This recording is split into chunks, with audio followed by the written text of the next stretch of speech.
Your eyes are telling you that this lamp is lighting this scene or that this window is giving us this look, but the real magic is happening off camera. That's called motivated lighting, and it's when filmmakers use hidden lights to make it feel like the light you're seeing is coming from a source in the scene that you can see, like a TV, a lamp, or even a campfire. So when you're watching a movie or TV, any light source that you can see is called a practical, and they usually set the mood, while motivated lighting off camera gives the brightness and control to make the shot perfect. Let's take this shot for example. A lot of people don't think of windows as a practical light, but by definition they are. Here in this shot we're looking at the windows and they're our light source.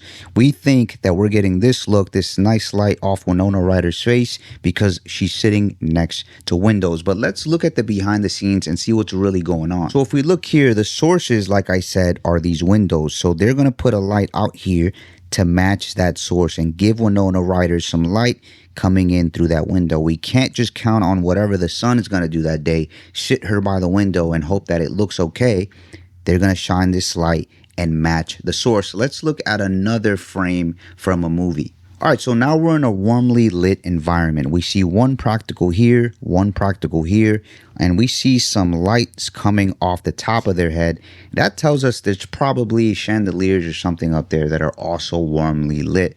Now, this light and this light and everything we can see is motivating the light that the filmmakers are using when they're lighting this scene. Let's look at what they're using behind the scenes real quick. So remember the hair light we saw on top of their heads? I was saying there may be some chandeliers up here. Motivated lighting that matches the tone of this light. That way they're better exposed and they look as best as possible. Once you know what motivated lighting is, you'll start spotting it everywhere. So lamps, TVs, candles, they're not always just for decoration. They're part of the illusion. And now that you've seen what happens behind the curtain, you'll never watch a scene the same way again.